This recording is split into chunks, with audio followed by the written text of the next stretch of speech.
پہاڑی زبان میں اپڈیٹ سنیے۔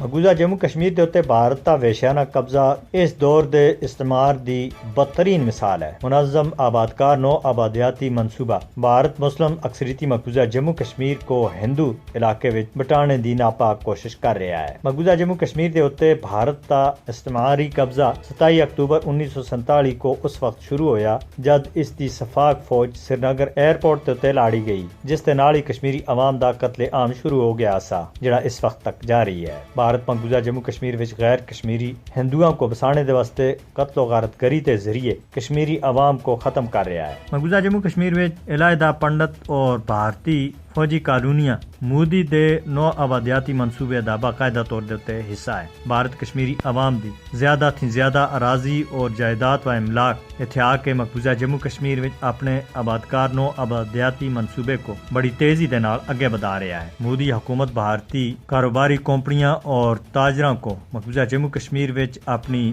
نو آبادیات کو اگے بڑھانے دے واسطے استعمال کر رہی ہے۔ مقبوضہ جموں کشمیر وچ جائیداد و املاک دی غیر قانونی ضبطی، لوکاں دی جبری بے دخلی اور رہائشی مکاناں کو تباہ اور برباد کرنا بھارت تے منظم آبادکار نو آبادیاتی منصوبے دا حصہ ہے۔ بھارت کشمیری عوام دا معاشی طور دے اتے گال کٹنے دے واسطے اپنی آبادکار نو آبادیاتی پالیسی دے تحت مسلمان کشمیری سرکاری ملازمین کو بھی بغیر کسی وجہ اور جواز دے برطرف کر رہا ہے۔ مقبوضہ جموں کشمیر وچ بھارتی آبادکار نو آبادیاتی منصوبے دا مقصد ادھر رہنے والے لوکاں کو پسماندہ اور معاشی استحکام دے خاتمے دی طرف دھکیلنا ہے۔ مقبوضہ جموں کشمیر وچ مودی حکومت تے نو آبادیاتی اقدامات مسئلہ کشمیر دے اتے منظور کیتیاں گئیاں اقوام متحدہ دی قرارداداں دی بھی سراسر خلاف ورزی ہے۔ کسی بھی متنازع علاقے وچ اس طرح دی سرگرمیاں نہ صرف غیر قانونی بلکہ اقوام متحدہ دے ادارے دی بھی توقیری ہے۔ لہذا دنیا کو مقبوضہ جموں کشمیر وچ بھارت تے آبادکار نو آبادیاتی ایجنڈے دا